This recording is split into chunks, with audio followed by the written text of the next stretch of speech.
Dear friends and students, आज हम नए टॉपिक लेकर आप लोगों के सामने आए और आज हमारा जो नया टॉपिक है वो मैंने जियोग्राफी से लिया है। तो जितने भी नए देखने वाले उनसे यही रिक्वेस्ट है कि आप लोग मेरे जो प्रीवियस वीडियोस हो उनको चेक करो, ताकि ताकि आप उन प्रीवियस वीडियोस को चेक करके आपको वहां से क्लू मिलेगा, तब आप आगे जा सकते हो यहाँ पे। तो ये भी बात आप याद रखना कि मैं दो सीरीज चला रहा हूँ, इंडियन पॉलिटी और इंडियन जियोग्राफी।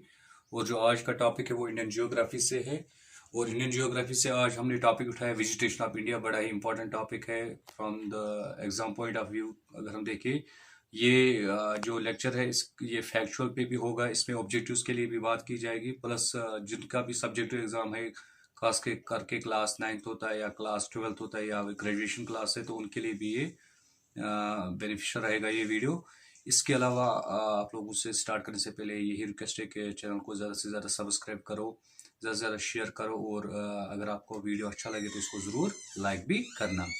तो टॉपिक स्टार्ट करते हैं। तो we have the topic geography में जो है वेजिटेशन ऑफ इंडिया।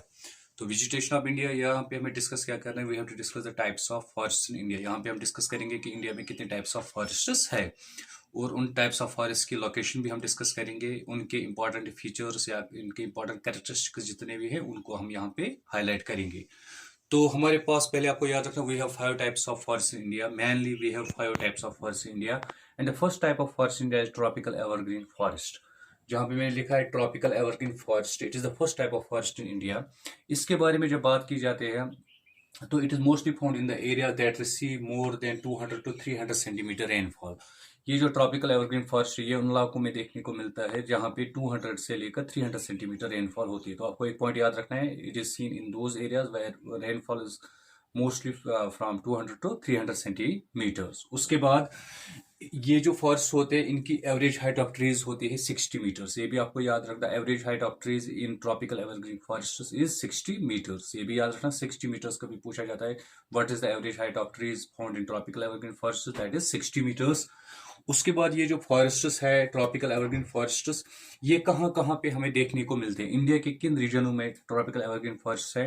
आपको याद रखने उन जगहों को, एक है ये वेस्टर्न घाट्स, आपको याद है वेस्टर्न घाट्स में ये फॉरेस्ट्स देखने को मिलते हैं।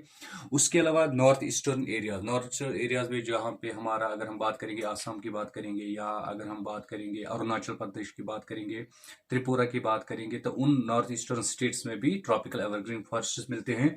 इसके अलावा Lakshadweep and Andaman and Nicobar islands, जो हमारे 2 ग्रुप ऑफ आइलैंड्स है, लक्षद्वीप जो अरबियन सी में है और अंडमान एंड निकोबार जो बे ऑफ बंगाल में, तो उन रीजन्स में भी ट्रॉपिकल एवरग्रीन फॉरेस्ट्स देखने को मिलते हैं। तो we found tropical evergreen forests in western Ghats. We found tropical evergreen forests in northeastern states, as well as we found tropical evergreen forests in Lakshadweep and Andaman and Nicobar Islands. इसके अलावा ये forest जो होते हैं they are very dense. ये आपको याद रखना होगा कि ट्रॉपिकल एवरग्रीन फॉरेस्ट कभी बहुत ही गुंजान होते हैं, बहुत ही थिक होते हैं। इसके अलावा जब हम इन फॉरेस्ट के इंटीरियर में जाते हैं तो वहां पे बहुत सारे हर्बस होते हैं, शर्बस होते हैं और क्रीपर्स होते हैं। तो हर्बस, शर्बस, क्रीपर्स काफी ज्यादा होते हैं, और ये फॉरेस्ट काफी ज्यादा रिच होते हैं फोना में भी। फोना इज एनिमल किंगडम, काफी ज्यादा variety of animal kingdom in forest को में मिलने को देखने को मिलती है। इसके बाद अगर आप इंपॉर्टेंट ट्रीज की बात करें तो इंपॉर्टेंट ट्रीज इन फॉरेस्ट में होता है एबोनी। आपको याद रखना होगा एबोनी, कभी कभार पूछा ebony is related to which type of forest. Ebony आपको ट्रॉपिकल एवरग्रीन फॉरेस्ट में मिलता है ट्री। इसी तरह से रोजवुड भी आपको याद रखना होगा, या मोहागनी, MAHOGNI मोहागनी। ये 3 टाइप्स ऑफ ट्रीज है जो फाउंड किए जाते हैं ट्रॉपिकल एवरग्रीन फॉरेस्ट में। ये थी information regarding to tropical evergreen forest. उसके बाद हम सेकंड टाइप ऑफ फॉरेस्ट पे जाते हैं। The second type of forest is tropical deciduous forests. यहाँ पे डिसिडियस वर्ड क्यों यूज किया गया? डिसिडियस का मतलब होता है वो फॉरेस्ट्स जो साल में लीव शेड करते हैं, चाहे वो विंटर सेशन में हो चाहे वो समर सेशन में। तो जब लीव्स शेड करते हैं तो उनको हम बोलते हैं ट्रॉपिकल डिसिडियस फॉरेस्ट। और लीव शेड करने की वजह क्या होती है? शेड करने की वजह होती है जब वाटर टेबल जमीन के नीचे काफी नीचे जाता है तो इन प्लांट्स को पानी की कमी होती है। तो पानी की कमी की वजह से ये ट्रीज बाद में अपने लीव्स शेड करना स्टार्ट करते हैं।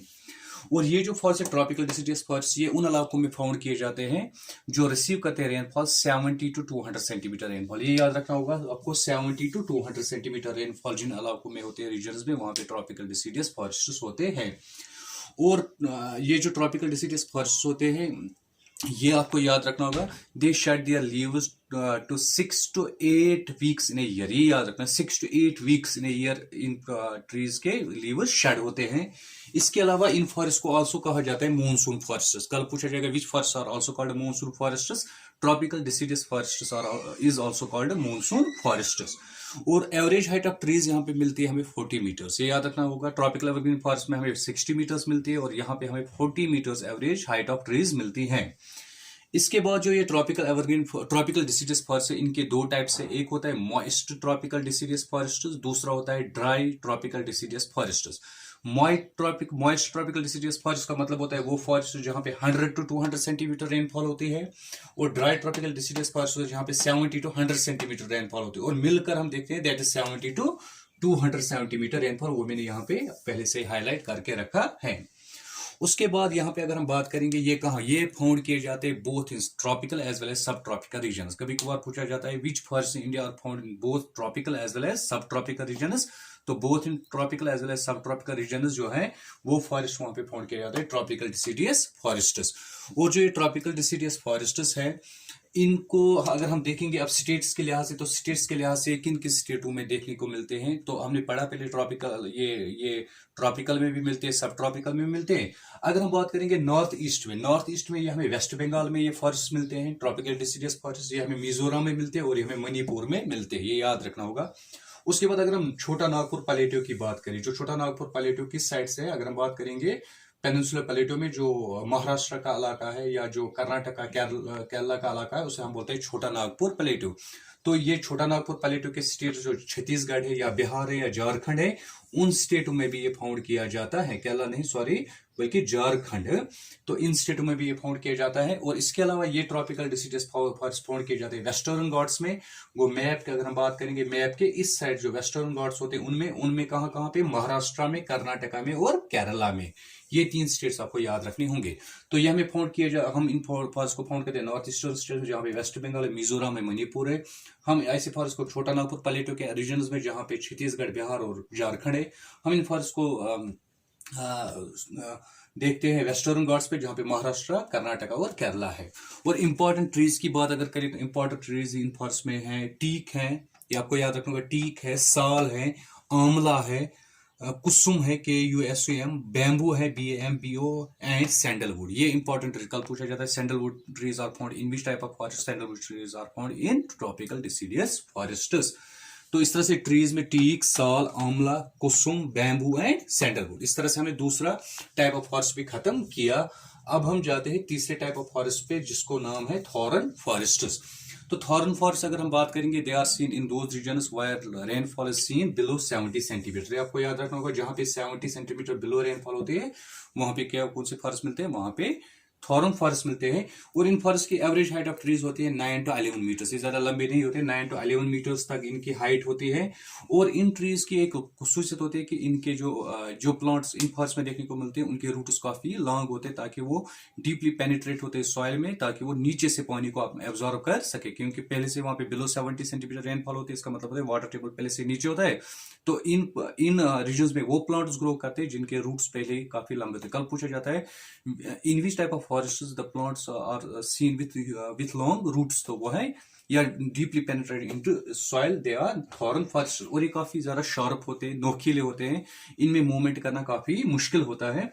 और अगर हम बात करेंगे इन फॉरेस्ट की इंपॉर्टेंट ट्रीज के बारे में, किकर आपको याद रखना होगा, इन फॉरेस्ट में किकर मिलता है, बाबुल, BABL बाबुल मिलता है, पाम मिलता है, PLM पाम, एकेया मिलता है, ACACIA, इनमें बर मिलता है, BR बर, एंड कुको, KOKKO कुको। ये कुछ इंपॉर्टेंट ट्रीज है जो थॉर्न फॉरेस्ट में मिलता है।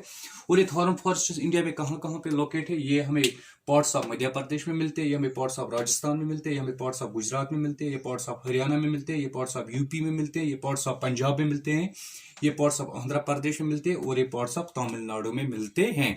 इन जगहों, इन रीजन्स पे, इन रीजन्स के कुछ हिस्सों में हमें मिलते हैं थॉर्न फॉरेस्ट्स। उसके बाद the fourth type of forest, they are called mangrove forest. ये भी बहुत ही इंपॉर्टेंट है, मैंग्रोव फॉरेस्ट्स।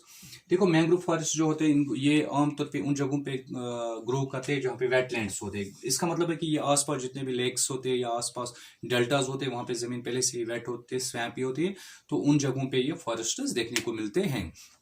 और जब हम इन फॉरेस्ट की बात करते हैं, तो इनको और दो नामों से जाना जाता है। ये आपको एग्जाम में पूछा जाता है। लिथोरल फॉरेस्ट किसका दूसरा नाम है? That is mangrove forest. तो मैंग्रोव फॉरेस्ट का दूसरा नाम है लिथोरल, LITTORA, लिथोरल फॉरेस्ट या swampy forest, SWAMPY, swampy forest. तो ये दो और नाम है जो मैंग्रोव फॉरेस्ट के लिए रखे जाते हैं। तो कभी कभार पूछा जाता है which forest are called also littoral forest, they are mangrove forests. और जो ये मैंग्रोव फॉरेस्ट्स हैं ये इंडिया में कहाँ कहाँ पे फाउंड होते हैं? ये सुंदरबन डेल्टा, सुंदरबन डेल्टा वो डेल्टा होता है जो गंगा और ब्रह्मपुत्र मिलकर बनाता है, तो वहां पे फाउंड होता है। इसके अलावा ये कृष्णा डेल्टा पे मिलते हैं, कावेरी डेल्टा पे मिलते हैं, नर्मदा डेल्टा में मिलते हैं और गोदावरी डेल्टा पे मिलते हैं। इसके अलावा ये कश्मीर में मिलते हैं। अगर हम कश्मीर में बात करेंगे तो हमारे अगर वाला लेक की बात करें, वाला लेक के आसपास ये फॉरेस्ट हमें मिलते हैं। इसके अलावा लद्दाख, लद्दाख में एक लेक है जिसका नाम है सोकल लेक। आपने इससे पहले भी मैंने डिस्कस किया सोकल लेक। तो सोकल लेक के आसपास भी काफी ज्यादा फॉरेस्ट्स है, मैंग्रोव फॉरेस्ट। इसी के अलावा अगर हम राजस्थान की बात करें, राजस्थान में एक लेक है जिसका नाम है सांबा लेक। तो सांबा लेक के आसपास भी हमें ये मैंग्रोव फॉरेस्ट्स मिलते हैं। और ये मैंग्रोव फॉरेस्ट्स की बात है कि इनको रमसार कन्वेक्शन में, रमसार कन्वेक्शन कभी पूछा when was Ramsar convection to place? Ramsar convection हुई थी 1971 में। और रमसार कन्वेक्शन में इनको डिक्लेयर किया गया कि कितनी इंडिया में ये वेटलैंड्स है, कितने मैंग्रोव फॉरेस्ट है, कितनी, उनको बाद में नाम दिया जाता है रमसार साइट्स। और इनकी प्रोटेक्शन के लिए वो कन्वेक्शन थी कि इनको कैसे प्रोटेक्ट किया जाए। और इंडिया में आज तक हम बात करेंगे, देयर आर, ये भी आपको याद है, 27 रमसार साइट्स। कभी how many Ramsar sites are in India? There are 27 Ramsar sites in India. उसके बाद अगर हम बात करेंगे मैंग्रोव फॉरेस्ट के बारे में तो इंपॉर्टेंट ट्रीज भी यहाँ पे होंगे जरूरी। तो हम देखेंगे इंपॉर्टेंट ट्रीज यहाँ पे होता है, यहाँ पे कोकोनट ट्री है, ये इंपॉर्टेंट ट्री है। यहाँ पे सुंदरी है, ये भी इंपॉर्टेंट ट्री है। इसके बाद इन मैंग्रोव फॉरेस्ट को कहा जाता है it is the home of amphibians. यहाँ पे काफी ज्यादा एम्फीबियंस, जैसे क्रोकोडाइल होते हैं, एग्जाम्पल मैं देता हूँ, तो ये उनके घर होते हैं। और ये mangrove forest they also work as bird sanctuaries. ये बर्ड्स कभी कभार which forest also work as bird sanctuaries, तो mangrove forest work as bird sanctuaries. इसके अलावा they are also called buffer zone forest. कभी कभार which forest are also called buffer zone forest, mangrove forest are also called buffer zone forest, क्योंकि ये सी या water body और land के बीच में होते हैं। और ये वर्क करते एज ए शील्ड करते हैं सॉइल को या लैंड को, ताकि वो कोई टाइड होते या कोई वेव जो आती है पानी की किसकी तरफ, लैंड की तरफ, ये बीच में उसको रुकाकर एज ए फंक्शन करती है एज ए बफर जोन। तो यहाँ पे ये भी आपको याद रखना होगा। इसके बाद जो हमारा last type of forest that is mountain forest. और ये माउंटेन फॉरेस्ट आपको याद रखना के लिए they are found in Himalayas. ये याद रखना होगा कि माउंटेन फॉरेस्ट कल में प्ले वायर आर माउंटेन फॉरेस्ट फाउंड, ये MOUNTAN माउंटेन है, तो mountain forest are found in Himalayas. और इस माउंटेन फॉरेस्ट के 4 टाइप्स है based on height of mountain range. Height के लिहाज से इसके 4 टाइप्स है। मैंने यहाँ पे आपको थोड़ा सा, अगर हम देखेंगे ग्राउंड लेवल पे हिमालय रेंज ऐसे जब वो हाइट पे जाता है, तो पहला जो नीचे सबसे नीचे जो होता है वो फॉरेस्ट उसको हम बोलते हैं वहां पे नाम एज ए टेम्परेट फॉरेस्ट। और जो हम और ऊपर हाई अल्टीट्यूड पे जाते हैं तो वहां पे हमें मिलते हैं डिसिडियस फॉरेस्ट्स। जब हम और हाइट पे जाते हैं तो हमें मिलते हैं कॉनिफेरस फॉरेस्ट्स। जब हम लास्ट हाई अल्टीट्यूड पे हिमालयस के जाते हैं तो वहां पे हमें मिलती है alpine vegetation.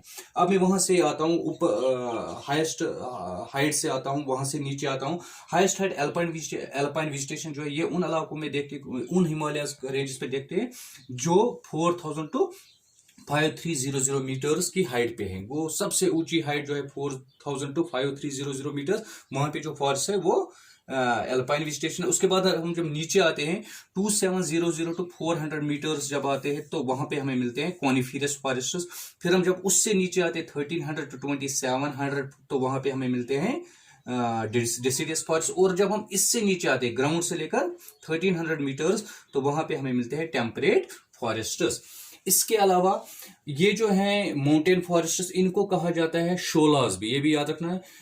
Mountain forest are also called sholas, मगर कहाँ पे? In the Nilgiri. नीलगिरी एक माउंटेन रेंज है तमिलनाडु में जिसको दूसरे नाम से जाने जाते हैं बिल्यू माउंटेन्स। कभी कभार पूछा जाता है which mountain range is also called blue mountain range, that is Nilgiri range and Nilgiri is where it is in Tamil Nadu. तो वहां पे नीलगिरी पे जो फॉरेस्ट माउंटेन फॉरेस्ट है तो उनको वहां पे माउंटेन फॉरेस्ट नहीं कहा जाता है, वहां पे इनको शोलाज कहा जाता है। इसी तरह से Anamalai is a mountain range in across the border of Tamil Nadu and Kerala. ये बॉर्डर बनाता है केरल और तमिलनाडु के बीच। तो वहां पर भी जो फॉरेस्ट मिलता है तो वो माउंटेन फॉरेस्ट है, मगर वहां पे उसको नाम फिर से है शोलास। इसी तरह से पॉलिनी हिल्स अगर आपको पूछा जाएगा पॉलिनी हिल्स कहाँ पे, ये है केरला और तमिलनाडु में, वहां पर भी इनको शोलास कहते। तो शोलास कहाँ कहाँ पे कहते हैं माउंटेन फॉरेस्ट को? 3 जगहों पे, एक अनामाली माउंटेन रेंज पे, दूसरा नीलगिरी माउंटेन रेंज पे और तीसरा पॉलानी माउंटेन रेंज पे। और जो अनामाली माउंटेन रेंज है इसको दूसरे नाम से भी जाना जाता है एलिफेंट माउंटेन्स। कभी कभार पूछा जाए which mountain range is also called elephant mountain range, that is Anamalai mountain range. इसके अलावा पूर्वांचल माउंटेन रेंज अगर हम देखेंगे, Purvanchal mountain range is the sub part of Himalaya. कभी कभार पूछा जाता है पूर्वांचल रेंज के बारे में, तो पूर्वांचल रेंज के बारे में आपको याद है, it is the sub part of Himalaya and it is found in north eastern states of India. Where is Purvanchal mountain range found? It is found in north eastern states. तो इस तरह से हमने आज कंप्लीट किया topic regarding to national vegetation of India और types of forest in India. Hope आप लोग इस इंफॉर्मेशन को अच्छे से अंडरस्टैंड करोगे, अच्छे से ग्रैस्प करोगे। और जितने भी अगर आपको कोई भी कमेंट करना होगा तो आप मेरी यूट्यूब चैनल वीडियो के नीचे कमेंट कर सकते हो, ताकि मुझे सजेशंस दे सकते हो, एडवाइस दे सकते हो, और मैं आप लोगों के लिए और ज़्यादा से ज़्यादा वीडियोस ला सकूं, ताकि इस फैमिली में हमें ज़्यादा से ज़्यादा फ़ायदा मिल सके। थैंक्स।